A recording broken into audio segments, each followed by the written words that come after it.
Yes, guys, you know what time it is. It's your boy David at the Irish Hotspot, Ireland's #1 Spurs fan, bringing you the player ratings from yesterday's absolute crushing 2-0 defeat to Chelsea. You know, get this one over and done with, and then that's it when it comes to this game. Hopefully, I just want to put it at the back of my mind and move forward. You know, 7 days left in the transfer window. Looks like we're looking for deals for Ndombele, Ali, and Lo Celso as well. So, look, let's just concentrate on that for the next 7 days. But, Jacko, how are you, my man? Doing all right, Dave. You know, kind of a bit disappointed by, just maybe the overall kind of just manner in which we were defeated. It's just kind of, we knew that it was going to be a tough game. We kind of set up extremely defensively, kind of looking to get that kind of snatch and grab sort of win. Thought we had that goal with Harry Kane, got extremely unlucky, and then we just seemed to kind of just put our heads down after that, which is quite unfortunate. But we'll just break down overall how the players play. I think it's always a good way to kind of wrap up everything that's happened, and then we move on to the fan show later and see what people have to say from the Harris Army. Yeah, 100%, 100%. And look, not many in at the minute. It was kind of like, it's the player ratings. A lot of people are pissed off with it, so 100% I get it. But we do have Adil Bukhari. It's the hope that kills you every time we pick ourselves up and go again. Come on, you Spurs. Exactly my thoughts, my man. Spaghetti Slayer says another day with no signings. Yeah, it's looking like that, my man. It's looking like that. And Tommy Last Downer says, come on, you Spurs. Big up, my man. Good to see you guys in. Make sure you do smash that like as well. Smash that subscribe button if you are new. And, feel free to get a super chat in or two. But don't worry, get your comments in and we will bring them up on screen. But look, Jacko, let's get straight into it, lad. Let's get straight into it. Hugo Lloris, giving him a 6 here, Dave. Obviously, I don't think he can get any higher than that. Maybe the real question is here, before we even really move on, I don't think there's a lot to really say about Hugo's performance. I think he had some good saves at times, saves that he needed to make, but maybe the Ziyech, kind of shot, kind of sometimes rewatch it, and maybe Hugo could have read it better, but maybe it would have been then the worldy of a save if he were to have, saved that Ziyech shot. Do you feel like he gets less than a 6? What are your thoughts? Do you know what, Jack? Actually, it's just one of them shots. It's an absolute worldie. It's inch perfect. It's straight into the top corner. It's dipping. It's everything else. For me, look, I'd give him a 6. I don't think he done too much wrong in the whole game. It's typical Hugo Lloris performance. When we lose, he doesn't put too much wrong. But again, could have been helped a bit more. Yeah, I completely agree. Yeah, that was the only thing I could come up with maybe to contest, what we've given him is maybe that Ziyech shot. But, apart from that, really not much else to say, I would argue. Tanganga here, Dave. This was weird because I feel like, Dave, there were moments when you kind of see the Tanganga that you love, the one that kind of never backs away from a challenge, the one that kind of really does bully people out of the park, gets himself in the physical kind of, contests and is able to kind of, bring that edge, that coldness to the game. But other times he just gets kind of burned and he gets kind of skinned quite easily, and his defensive skills seem kind of lacking at other moments. He just seems to be an inconsistent player. That Callum Hudson-Odoi got, skinned him a few times too many, you might say. And I think he gets a 5. I feel like giving him a 4 is a bit harsh, but certainly not a 6. I think 5 is just right where Tanganga is. Also a bad spell of form, I would say. Look, it's one of them games, Jack. He done some good things and he done some bad things. There were some great tackles he put in even after he got the yellow card. But look, ultimately, he let Callum Hudson-Odoi skin him down that right-hand side, which kind of led to the goal. You're talking about 4 goals now over the last four games as well. You have the first leg of the Chelsea game, you have the Carabao Cup. You have this game here. It's just not good enough for me. Look, he's a guy that needs to be brought. He needs to be moved out on loan, but because we don't have the strength in depth, we can't do that to him. He has to be in the team, and look, it's looking like right now that he's just not ready, which is a sad state of affairs. Because, the thing is, he's proven that he can be a good player, Jack. You look at his debut against Liverpool, phenomenal. You look at his performance against City to start the season, absolutely brilliant. But somewhere along the way, he's lost. Maybe he's lost focus. I'm not sure, but for me, I think he needs a loan move. He gets done by some of the easiest things in the book, Like even yesterday's goal with Callum Hudson-Odoi, you just got to show him backwards. He didn't do it. He went in to try and take the ball off him, you know, and exposed himself and left that side open. And it's just poor defending. Yeah, look, I think a 5 is a fair rating. I'm not going to berate on the kid. I mean, he's out there, he's trying. He's just not at that level yet. No, and or maybe he's even fallen from a certain level. Maybe he's kind of lost himself a bit, you know, to a degree. And I think a move away and some sort of loan spell would be great. I don't think selling him is a great idea. I feel like I want to kind of see him given another chance. I think he's shown that he can be brilliant. I just feel like a loan spell away from even the Premier League might help him out a lot, help build his confidence maybe away from here, you know, kind of help him kind of soul search, find himself a bit. Also, as well, improve his technical ability, which I think he needs the most improvement on. Because at the end of the day, he's not the tallest of center backs. He's not the most robust of center backs. So he needs to probably bring a bit more in the technical kind of aspect, I think, as well, in order to really, you know, excel at the top level of the Premier League. But we will move on to Eric Dier. And I feel like Dave Moonboots, it was kind of good to see him back. I think he had a bit of a cool head about him. The one thing I would say, maybe, Dave, you could maybe argue a slight error is in that Thiago Silva goal. Moonboots does, or Eric Dier does leave quite early from the line there. And, you know, like keeps Thiago Silva onside from that header, that Ziyech ball into the box, which Thiago Silva put away. Eric Dier, I think, broke the line quite early to kind of keep him onside, which maybe you could say was partially, I think, on him. But I'm not too sure. Apart from that, I thought Eric Dier actually looked quite composed and looks like a leader out there at times. Do you know what, Jack? You know, he's come back in from being out. We don't know whether it was COVID, whether it was an injury or what it was, really, to be honest with you. But look, he's come back from being out for a while and he stepped in. And for me, yesterday was our best defender. Yeah. I mean, I get what you're saying with the line that led to the goal. I completely understand that. But, you know, time and time again, he was in the right position to clear headers, you know. And for me, like I said, I thought he was our best defender. And at least he was trying on the football as well. You know, he was running out with the ball out of the fence when he had that massive dart in the first half and stuff like that. And look, for me, I think he's probably one of the players that could come off with his head held high with his performance yesterday. And that's why I've gone with a 7. Yeah, I can see what you mean. And I think I'm glad to have him back, which is why I've gone with a 6 here. I don't think he did a whole lot wrong, but maybe I think I'll still contest you. I don't feel like the 7 is maybe worthy. I feel like he could have maybe done maybe a bit more on the ball. But then again, I don't really think of a shaky moment from him. So you kind of go, you know, kind of back and forth between whether he really stood out or whether he was just kind of part of that, you know, somewhat faulty defense. It's a tough one. But Eric Dier, by far, I agree with you, the best defender on the park that day. Davinson Sanchez, I don't know how many games in a row, Dave, you need to be proven right on Romero getting right back into the squad ahead of this guy. Every single match, we see the Bambi on ice moments. We see his lack of ability to be able to clear the ball properly. We see sometimes his, you know, poor positioning. Sometimes he'll be a complete passenger to, you know, kind of the game where he just kind of drifts back and just watches what's happening in front of him, not realizing who's making a run behind him or who's making a run kind of in front of him. I don't know, Dave. I feel like Sanchez, he's not really been in a horrible spell of form, but he's not really been in a great spell of form. You know what I mean? I feel like it's just been quite average from him, if not worse than average at times, kind of consistently the past few games. Look, for me, yesterday, I thought it was absolutely awful. I thought he was very shaky at times. I thought his positioning at times was absolutely all over the place. Again, you know, losing men, not picking up runners into the box, can't deal with teams in behind him. I thought he was absolutely shocking. Look, I get it. He's improved on what we were used to seeing from last season defensively, but things aren't going to get much worse than what they were last season. Last season was absolutely atrocious. We're praising the guy for actually doing his job right now, you know, but is he what we need going forward? No, he's not. But again, unfortunately, he finds himself in the team purely because we haven't invested properly in them areas. Look, for me, I just don't see it with this guy. Honestly, I just don't. I do not. I believe as soon as Romero comes back in, we switch to a back 3. He's dropped. No one's talking about him.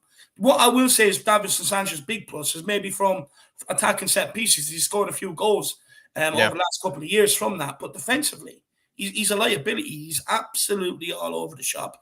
And for me, I give him a 5. Again, absolutely bullied by Lukaku. Put on his ass yet again by Romelu Lukaku. Yeah. Now, I get it. Romelu Lukaku is a big guy and hard to deal with. But you didn't really see him put Dier on his ass, did you? No. He's all over the shop. He's so erratic. Yeah, I think that's it. I've noticed that I thought Davinson Sanchez actually probably was our strongest player, Dave. And after probably the last few games that I've seen from him, I can't say that at all. I don't think that is the case. It seems like it's probably in between probably Romero and Dier, maybe is kind of our, kind of stronger kind of, center backs when it comes to really battling in the physical kind of sense with a Mm. striker. Sanchez really just, he's not great. I think he offers is a bit of kind of those long legs to be able to poke a ball away. He has really good aggression, which helps. But he's just so shaky, Dave. I mean, you just can't even rely on him to have good clearance at times, which I think just says a lot about the kind of player that we've kind of become kind of used to, I would argue. So I think a Like, 5 is fair. You could go worse than that. I feel like to a 4, but it's hard to maybe pinpoint lots of really crucial moments when he failed. If there was one, maybe I'm wrong, but it seemed like there are just times when you're like, yeah, Sanchez can do better there, but it's not like he really was at fault for any big goal or anything, you could say.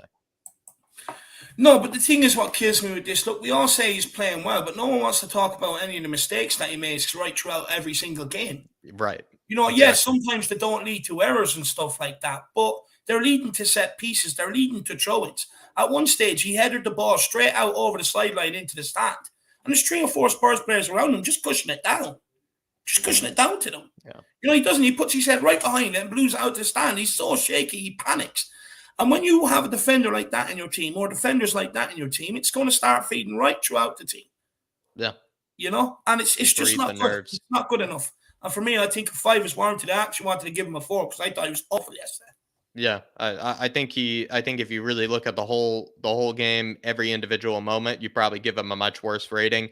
If you look at his impact on the game, I think he probably gets a 5. I think just the whole idea that he didn't play a part and maybe 2 of the goals conceded maybe kind of grants him that 5. But I think throughout the game, pretty atrocious. I think you're right, Dave. I've gone on to Ben Davies here. Maybe you've gone for 4 here for Ben Davies. I've gone for a 5.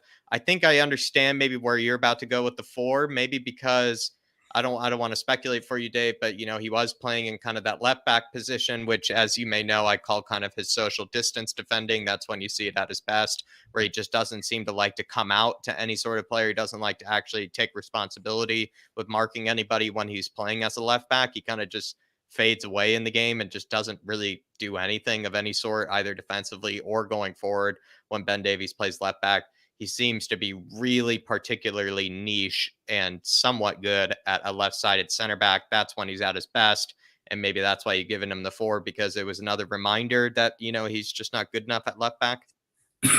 Look, yeah, that's exactly it. If he was playing left-sided centre back in a back three, he wouldn't have looked as bad. We've seen that over the last 2 kind of cup games that he's played against Chelsea in the Carabao Cup. Look, yesterday is a clear example. No longer do I want to hear people talk about this guy. I can be a left back still. His days at left back are gone. He's not quick enough. He's not short enough. He's not even confident enough. He was absolutely god awful yesterday. Offered nothing defensively. Offered very little. Offered absolutely nothing going forward. Just not good enough overall. I mean, you look at Hakim Ziyech, you look at the goal. Yeah, you could say one of the midfielders, should have came in and dealt with it. And then you also look at Ben Davies. Did he pass him on?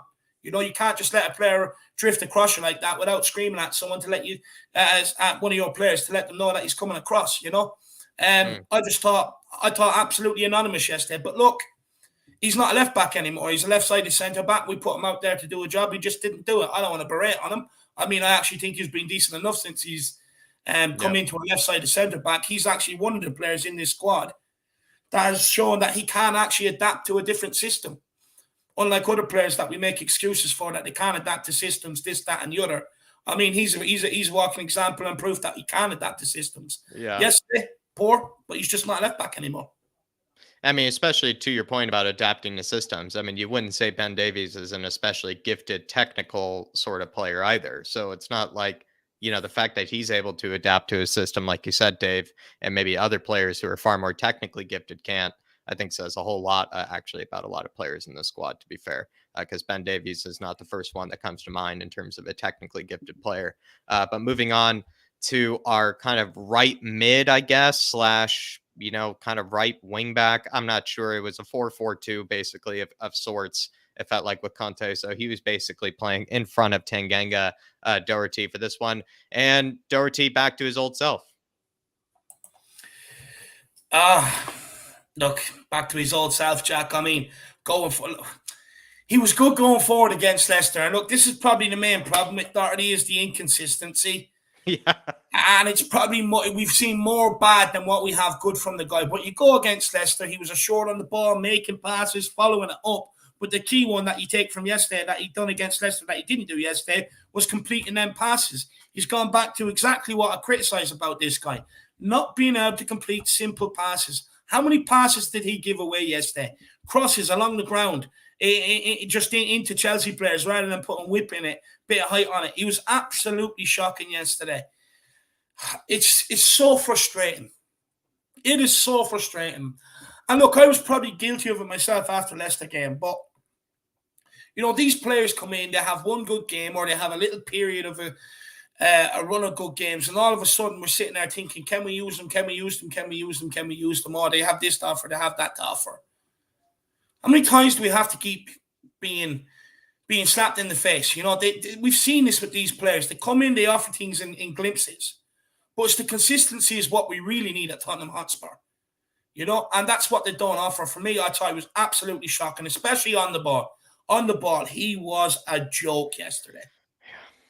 There were a lot of times, Dave, when he gave it away, and times where I just thought, like, how on earth can somebody give it away? He's under no pressure at all. He's trying to make something happen, and he just plays it to nobody. There's so many times when he played it to a Chelsea player, and you couldn't even find a Spurs player within 10, 15 yards of the pass that he even played at times. And I don't know, Dave, I didn't really want to buy into the Doherty kind of, rejuvenation. I'm kind of glad I didn't after that Leicester performance. I know that we're really lacking with what Emerson brings, but I think even going forward, Emerson could have been even a bit better than what Doherty was. We at least know he could have helped out a bit more defensively as well. But it's a tough one, Dave. Doherty, it seems like he just kind of almost tempts us with thinking that maybe he can come back to that kind of Wolves kind of form, and then he just pulls out performances like this. So I think a 4 is completely fair. You could even go lower than that, but I think we'll move on from there. To Sessegnon, Dave, and I've given him a 5. You've given him a 4. Sessegnon, the reason I gave him a 5, Dave, is if they had ruled that Harry Kane kind of chance as a goal, if that one that was disallowed, that was Sessegnon's pass down the wing. He did play that into Harry Kane's feet, so he would have gotten an assist for that. So that's kind of my sole reasoning for me being a 5 and you being a 4 here. But I thought also kind of similar to Doherty, actually quite poor in possession at times, Sessegnon, and also very, kind of just passenger to the game, very average. And I feel like he helped out defensively, but there were times when I thought he could have probably done a bit more defensively if he was really expected to be that sort of defensive left mid / left wing for us. I kind of the whole time was thinking maybe Reguilón would offer something a bit better this sort of match. I'm not sure what you think, Dave, but Reguilón I think could have been a bit better if we are going to play that system that Conte had picked. But also Sessegnon, the reason I give him a 5 is he technically could have gotten an assist if the referee wasn't so ridiculous towards Kane. Yeah, that is a fair point, to be fair, Jack. But do you know what? Again, you talk about being given your chance. He just didn't take it yesterday, Jack. He was poor. Offered very, very little going forward. In fact, I think, that ball into Harry Kane that time was probably the only thing he actually offered going forward down the left-hand side. Again, I mean, look, he's done his job getting backed up and up with Ben Davies at times, but again, at times Ben Davies was left exposed and they were easy to get in behind him. Look, I don't really have too much to say on Sessegnon. He was just poor yesterday, given a chance and didn't take it. Yeah, I know what you mean, Dave. I do know what you mean. I think that's probably plenty said about him. Definitely not really the worst player out in the park, but certainly didn't Just do anything to really really stand out. Yeah, just anonymous, didn't do anything to stand out, really.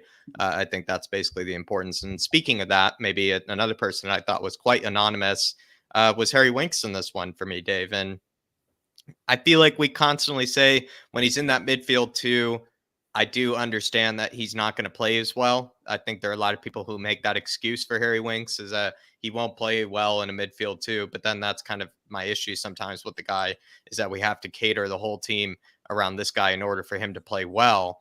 For him to have his best, we need to put 2 midfielders in front of him to protect him.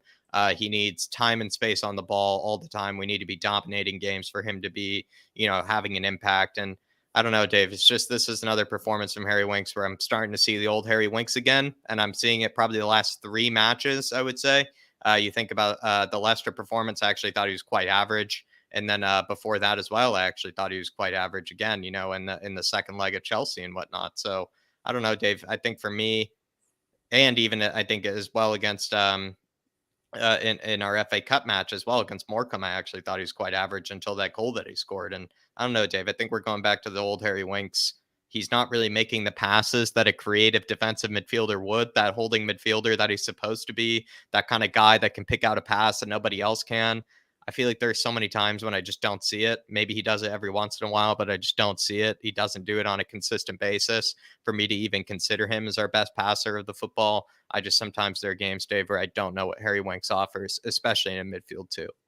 Do you know what, Jack? One that's been racking my brain all night, all today, and I can't get out of my head, and it's really annoyed me, was the one where he just kicked it away and panicked. He just panicked and ballooned it away. Do you remember what one I was talking And in the about? watch along, I believe I said, Dave, I was like, that's supposed to be our like cool head. That's supposed to be our defensive midfielder. That's supposed to be our Jorginho. That's supposed to be Yes. our Jorginho.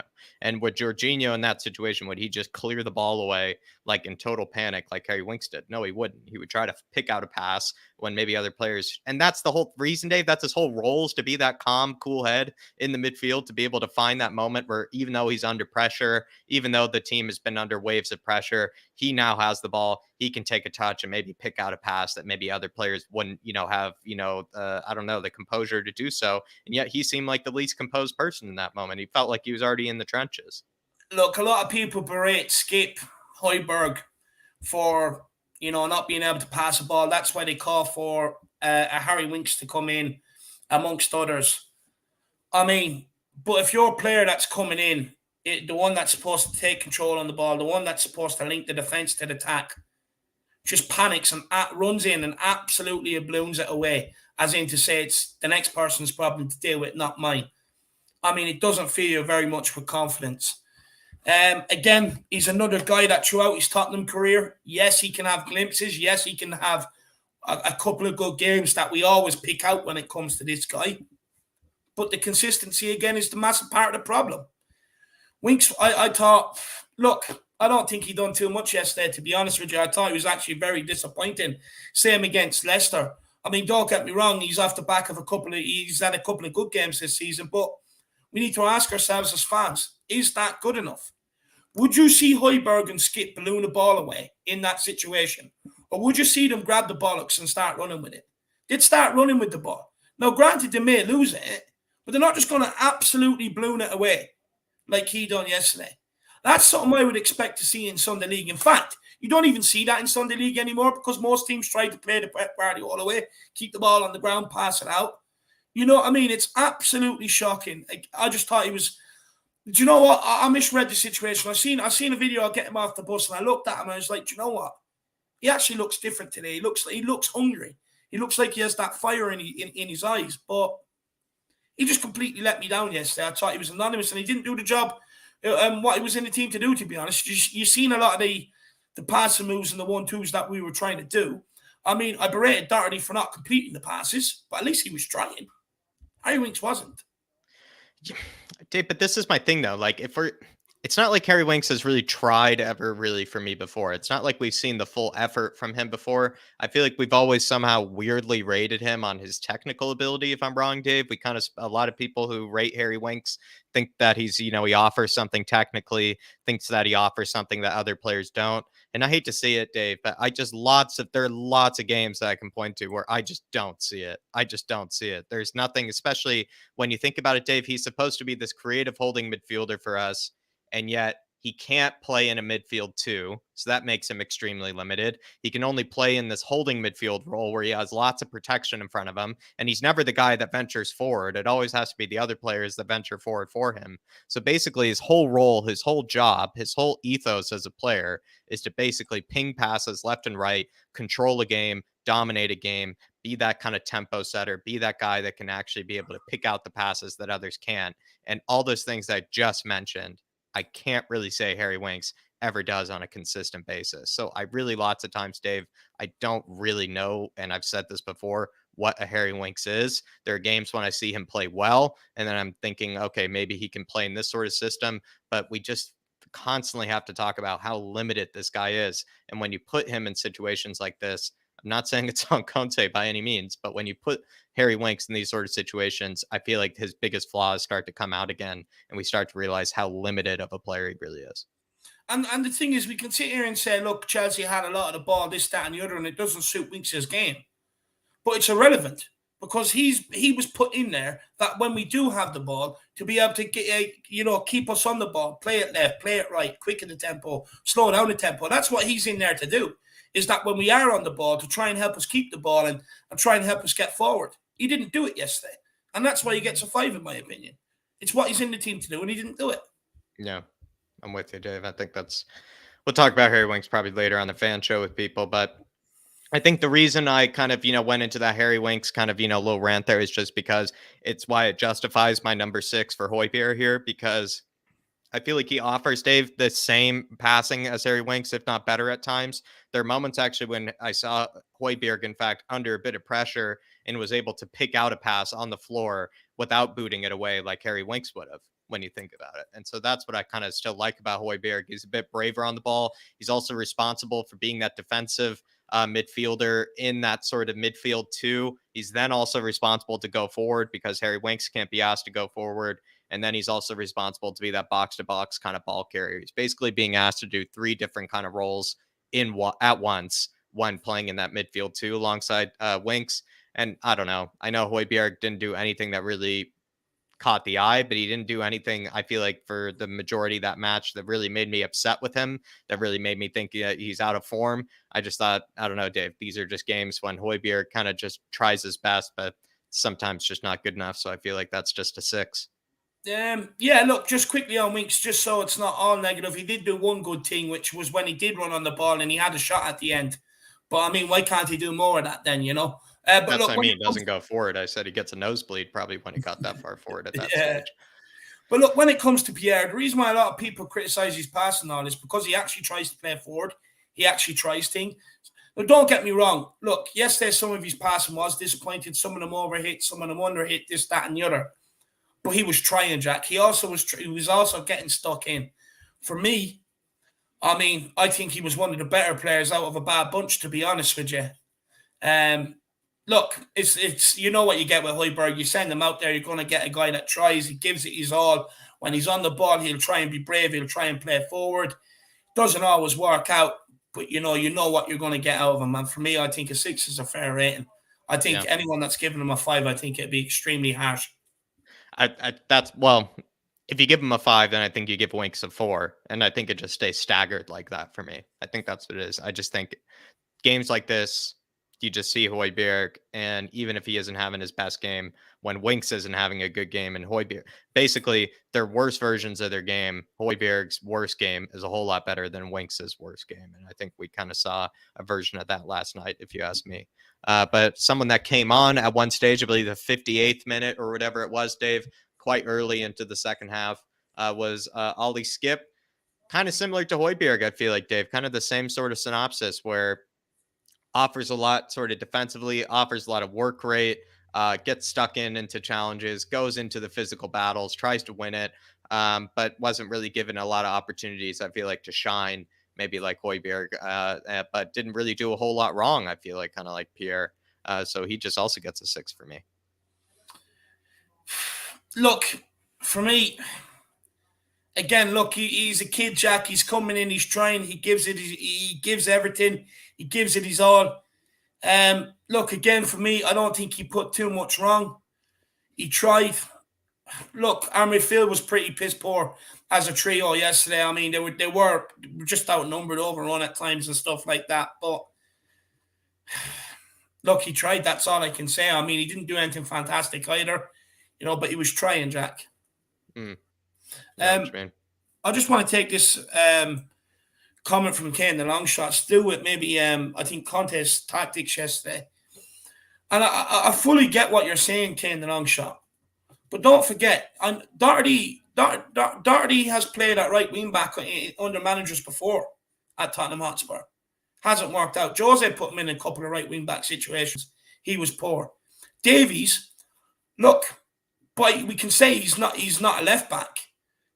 But the thing is, we bought him from, I think it was Swansea. Was it Swansea? We bought him from Swansea and he was playing as a left back. We played him as a left back for years.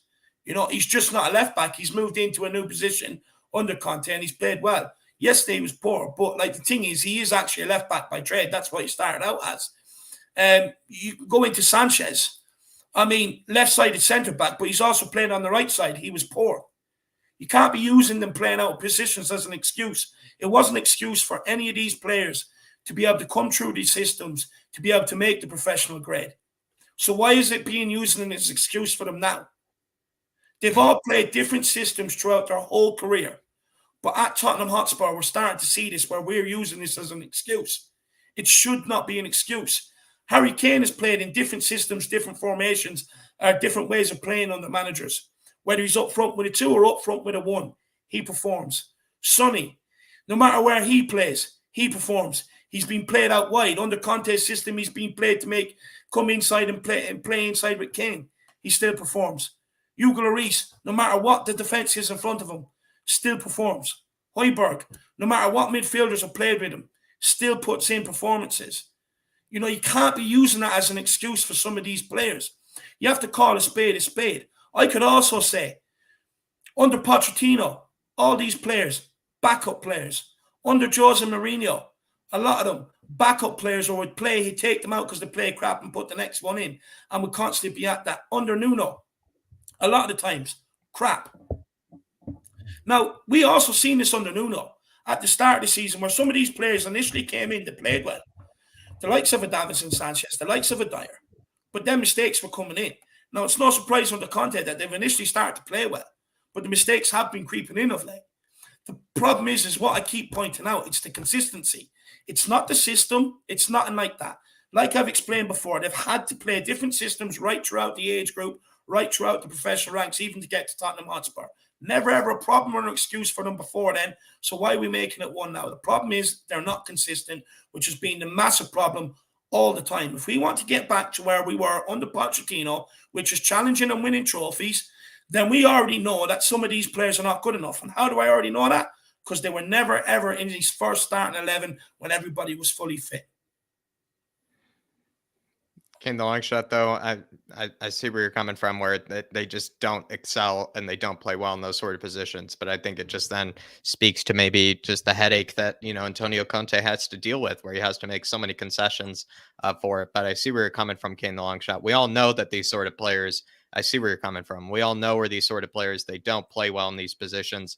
But it also then that just makes it more of a headache for Antonio Conte to work with, which I think is unfair to him, especially.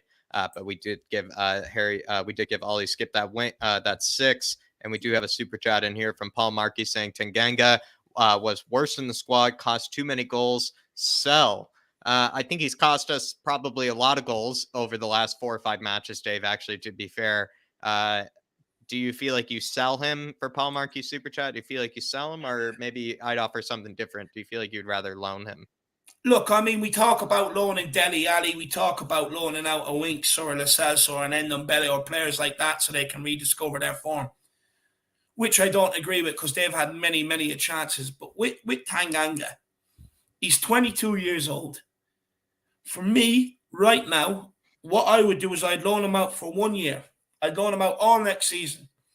If he then comes back and proves he's not good enough, well, then I agree, sell. But the reason why I say loan is because he's had good games against the bigger teams, against some of the bigger teams.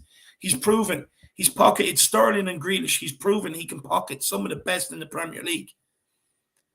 So for me, I would like to see him being loaned out for a year because the kid hasn't really, like he's come straight from the under-23 straight into the senior team. He's never really had a run in consistent games. You know, a proper season behind him anywhere else. So for me, I would actually give him a loan just for 1 year. That's my thoughts as well, Paul. But I do see where you're coming from. He's cost a lot of goals, that's for sure. We move on to Harry Kane. 7 for me, Dave. Lots of times where Harry Kane he did stand out. I think there were 2 moments where I thought he stood out. especially. I think some of the time it was his work rate, some of the ways that he was actually, again, pressuring the back four, pressuring Chelsea in ways that we probably didn't think he would. But there was that one moment, Dave, where he actually took it down the byline and was putting in that cross into, I believe it was Lucas, and then it came to Steven Bergwijn, who didn't really make the most of it. But you really look at that, Harry Kane, I think he takes on 3 or 4 players there to be able to get it all the way down the byline, shows a bit of strength, and still puts in an unbelievable ball into the box. He didn't have any service whatsoever, and I still feel like there were moments when he had good link-up play. He was able to hold up the ball well with what little opportunities he was given. I don't think he gets anything more than a 7. Maybe a 7's being a bit kind, but I feel like then 6, you're just kind of saying he didn't do anything well. If you're saying if he was at a 6, or he didn't do anything poor, I think there are some things he did well. So maybe it's kind of a 6.5 or 7. But I think that's just because, Dave, there's no service to begin with, to his feet. Do you know what? I feel sorry for Harry Kane at times, I really do, Jack.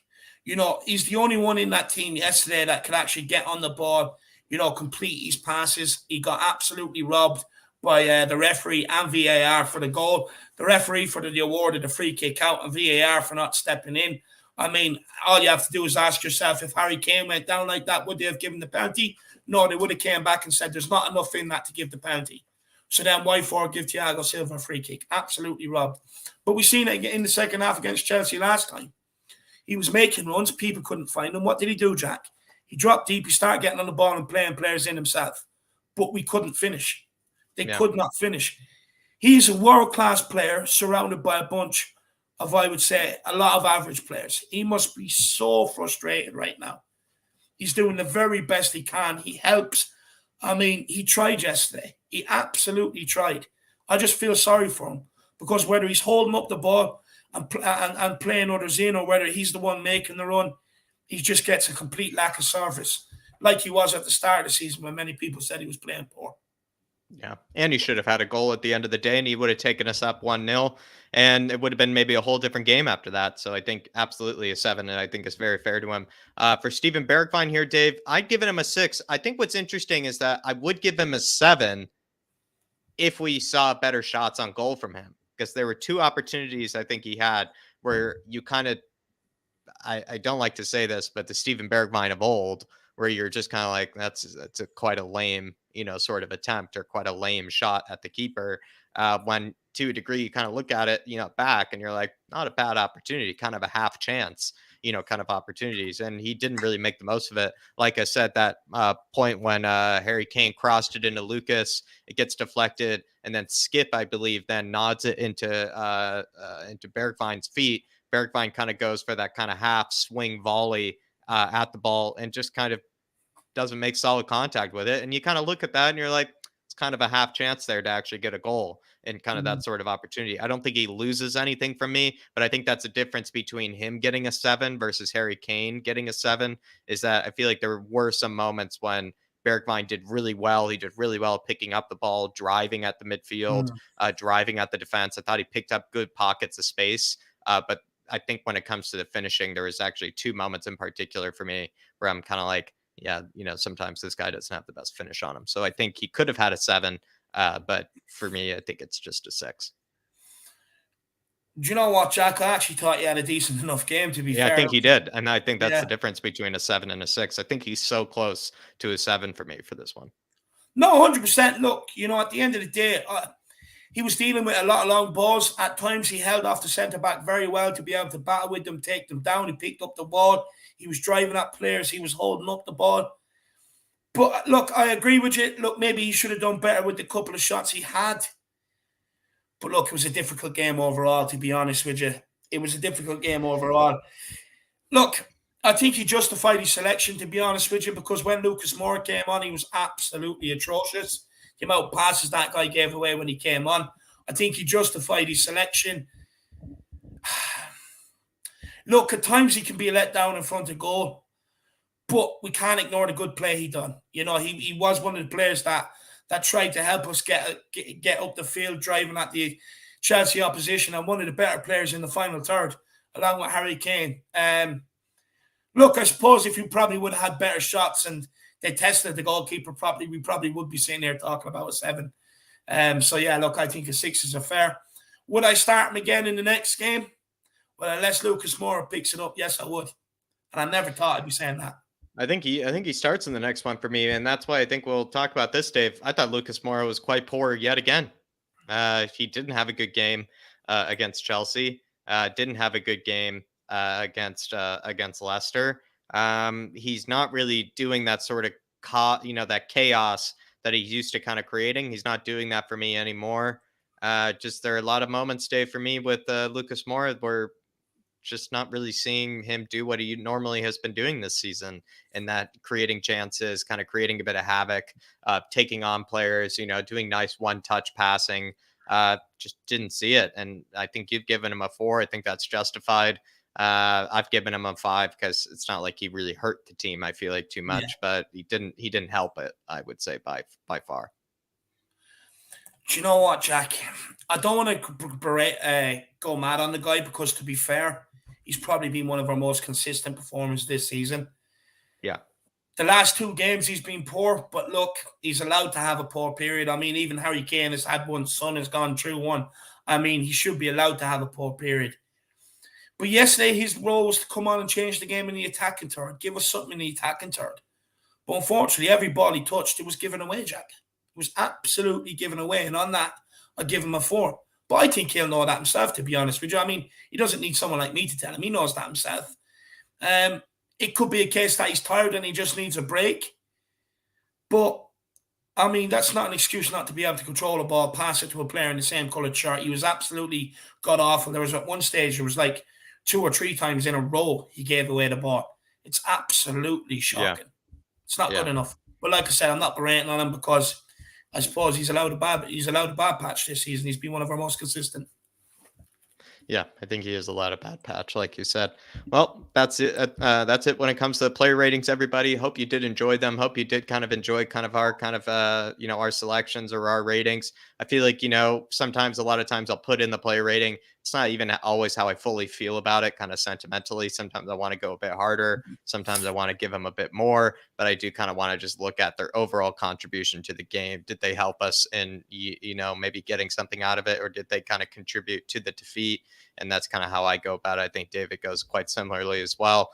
Kind of seem to agree with each other. It feels like a bit more on this one in terms of the player ratings than normal, which is kind of interesting to see. But we do have the fan show later at 9, everybody. So please tune in for that one. As always, though, Dave, I think people should know is that we do come out with a lot of content during the international break. We try to keep it up. We try to keep it ramped up so you guys don't feel like you're going to be kind of missing, us during the international break. We try to still come out with shows all the time. So do just stay tuned and stick around. Yeah, no, look, I mean, the next 7 days left in the transfer window, so we will be discussing every single night, the latest transfer rumours, what's bollocks, what's not. Is there potential for any of these to happen? I expect it to hold up with Moo's friend on Belly to PSG. Rumours of maybe Wijnaldum and Draxler coming the other way as well, with a loan towards the end of the season. You have to wait there and see. I don't know whether they'll want to come to Tottenham. If it's a loan, there might be a possibility that we could get them in the door. Dele Alli supposedly could be heading out the door. Supposedly a couple of clubs maybe sniffing around for Lascelles or Tottenham trying to get a deal done for him as well. But, hopefully what we want to see is incomings. That's all we want to see. I reckon Adama Traore, I reckon that will happen this week. But we need more than him. It's just a big week in terms of transfer window. We will be here every single day dissecting it, what's going on, what's not going on, amongst other things. Like Jack said, plenty of content coming right throughout the international break. Stay tuned and hopefully we'll see everyone at the fan show later on. As always, look, it's a tough one. It's hard to take, but you've got to dust yourself down and pick yourself up. Come on, you Spurs. In Conte we trust. In Conte we trust.